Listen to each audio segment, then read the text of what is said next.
तमिलनाडु के मदुरै शहर में बसे मीनाक्षी मंदिर की भव्यता का वर्णन शब्दों में करना कठिन है। सैकड़ों फीट ऊंचे गोपुरम, रंगीन मूर्तियां और हवा में गूंजता घंटियों का नाद, यह स्थान किसी स्वर्ग से कम नहीं लगता।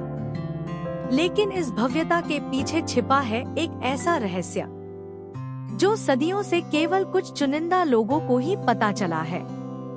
दिल्ली विश्वविद्यालय का युवा पुरातत्वविद अर्जुन मेहता भारतीय इतिहास के रहस्यों की खोज में प्रसिद्ध था। एक दिन उसे अपने डाक बॉक्स में एक पुराना पीला पड़ा हुआ लिफाफा मिला। उस पर न कोई नाम था, न पता। अंदर से निकला एक प्राचीन सिक्का जिस पर देवी मीनाक्षी की आकृति उकेरी थी, और एक वाक्य, यदि तुम सत्य के खोजी हो तो मीनाक्षी मंदिर के दक्षिणी गोपुरम के नीचे वह मिलेगा जिसे समय ने भी छुपा दिया है। अर्जुन को लगा यह किसी का मजाक है, पर उस सिक्के की ऊर्जा जैसे उसे बुला रही थी। उसने उसी रात तय किया कि वह मदुरै जाएगा। कुछ दिनों बाद वह मीनाक्षी मंदिर के सामने खड़ा था। चारों ओर भक्ति की गूंज थी, पर उसके भीतर एक अलग ही खिंचाव था। वह मंदिर में प्रवेश कर ही रहा था कि एक वृद्ध पुजारी ने उसे रोक लिया। उनकी आंखें गहरी और रहस्यमयी थी। तुम यहाँ सत्य की खोज में आए हो, पुत्र? अर्जुन चौंका। उसने तो किसी से कुछ कहा भी नहीं था। पुजारी मुस्कुराए, इस मंदिर की दीवारें सब सुनती हैं, लेकिन याद रखो, यहाँ जो दिखता है वह हमेशा सत्य नहीं होता। उन्होंने बताया कि इस मंदिर के नीचे 8 गुप्त द्वार हैं। 7 का अस्तित्व तो इतिहास में दर्ज है, पर 8वां द्वार अब तक कोई नहीं ढूंढ पाया। और कहते हैं उसके पीछे छिपा है सत्य, जो मानव समझ से परे है। रात को अर्जुन मंदिर के पास एक अतिथि गृह में ठहरा। उस रात उसे एक अजीब सपना आया। वह खुद को मंदिर के गर्भगृह में देखता है। एक तेज प्रकाश के बीच से देवी मीनाक्षी प्रकट होती है। उनकी आंखों में अनंत करुणा थी, पर आवाज में गंभीरता। सत्य की खोज करो, परंतु लोभ मत करना। जो इस द्वार को खोलने का प्रयत्न करता है वह स्वयं को खो देता है। अर्जुन नींद से जागा तो उसके बिस्तर पर वही सिक्का रखा था, लेकिन अब वह हल्की चमक दे रहा था। अगली सुबह उसने मंदिर के अभिलेखों और दीवारों का अध्ययन शुरू किया। उसे एक पुराना ताम्रपत्र मिला जिस पर संस्कृत और तमिल में लिखा था, जहाँ सूर्य की पहली किरण देवी की आंखों को छूती है, वहीं धरती के नीचे सत्य का द्वार खुलता है। वह समझ गया, यह स्थान कोई साधारण जगह नहीं, बल्कि समय की गवाही है। उसी सप्ताह मंदिर में वार्षिक उत्सव मीनाक्षी तिरुकल्याणम की तैयारी हो रही थी। किंवदंती थी कि इसी दिन सूर्योदय की पहली किरण देवी की आंखों को स्पर्श करती है।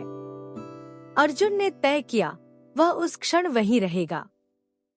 सुबह हुई।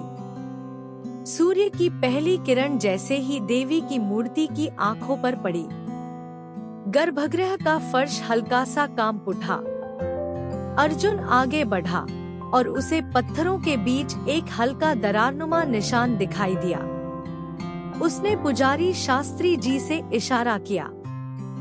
शास्त्री जी गंभीर स्वर में बोले, जो नीचे जाएगा वह शायद लौटे नहीं, पर यदि हृदय में सत्य है तो देवी स्वयं रक्षा करेंगी।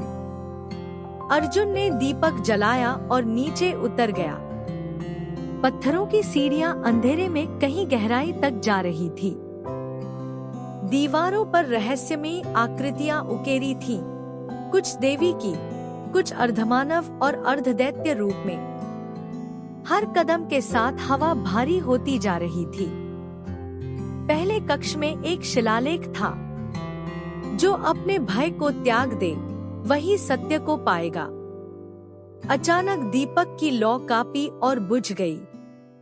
अंधेरे में अर्जुन को लगा कोई उसके पीछे चल रहा है। कदमों की आहट, सांसों की आवाज, पर जब उसने पलटकर देखा, कोई नहीं था। उसने साहस जुटाया और देवी का नाम लेकर आगे बढ़ गया। दूसरे कक्ष में एक अजीब मूर्ति थी। आधा देवी मीनाक्षी का रूप, आधा राक्षसी।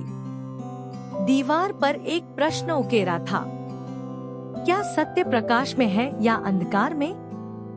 अर्जुन ने कुछ क्षण सोचा, फिर बोला, सत्य दोनों में है, क्योंकि बिना अंधकार के प्रकाश अधूरा है। अचानक मूर्ति की आंखों से रोशनी फूटी और दीवार खुल गई। अर्जुन मुस्कुराया, वह सही दिशा में था। तीसरे कक्ष में एक पत्थर के स्तंभ पर एक रत्न रखा था। वह रत्न नीली आभा बिखेर रहा था। मीनाक्षी रत्न, जिसके बारे में किंवदंती थी कि यह देवी की तीसरी आंख से निकला था। अर्जुन के मन में जिज्ञासा जगी, क्या यही वह रहस्य है? उसने हाथ बढ़ाया, पर तभी एक गर्जना गूंजी। जिसने लोभ किया, वह पत्थर बन गया। वह पीछे हट गया। चारों ओर देखा, वहां कई मूर्तियां थी, जो देखने में इतनी वास्तविक थी कि लगता था जैसे कुछ ही समय पहले जीवित रही हो। अर्जुन को एहसास हुआ, वे शायद वही लोग थे जिन्होंने रत्न को छूने की कोशिश की थी। वह कांप उठा और सिर झुकाकर आगे बढ़ गया। अब सामने था एक विशाल लोहे का दरवाजा। उस पर वही प्रतीक उकेरा था जो सिक्के पर था। अर्जुन ने जेब से सिक्का निकाला और दरवाजे के बीच बने छेद में रखा। क्षण भर में दरवाजा धीमे धीमे खुला और भीतर से नीली रोशनी फैली। अंदर का दृश्य देखकर अर्जुन की सांस थम गई। सामने देवी मीनाक्षी और भगवान सुंदरेश्वरर की संयुक्त प्रतिमा थी। चारों ओर हजारों दीपक जल रहे थे, पर वहां कोई मनुष्य नहीं था, केवल एक शांति जो आत्मा तक उतरती थी। अचानक जैसे किसी ने उसके मन में शब्द फूके हों, एक आवाज गूंजी, सत्य बाहरी नहीं, भीतर है। जो स्वयं को पहचान ले, वही मुक्त है। अर्जुन की आंखों से आंसू बह निकले।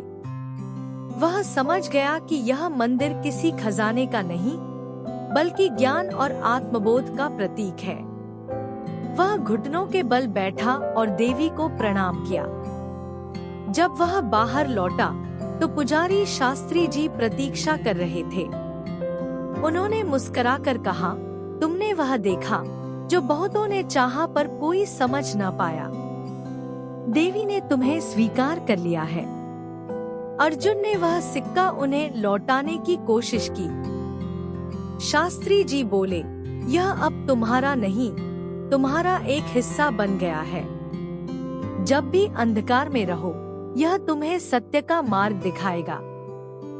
सालों बाद अर्जुन ने अपने अनुभव पर एक पुस्तक लिखी, अष्टम द्वार, लेकिन उसने कभी मंदिर के अंदर के रहस्य को पूरी तरह उजागर नहीं किया। लोग आज भी कहते हैं कि मीनाक्षी मंदिर के नीचे अनगिनत द्वार हैं, जो केवल उसी के लिए खुलते हैं जो सच्चे मन से सत्य की खोज करता है, न कि धन की।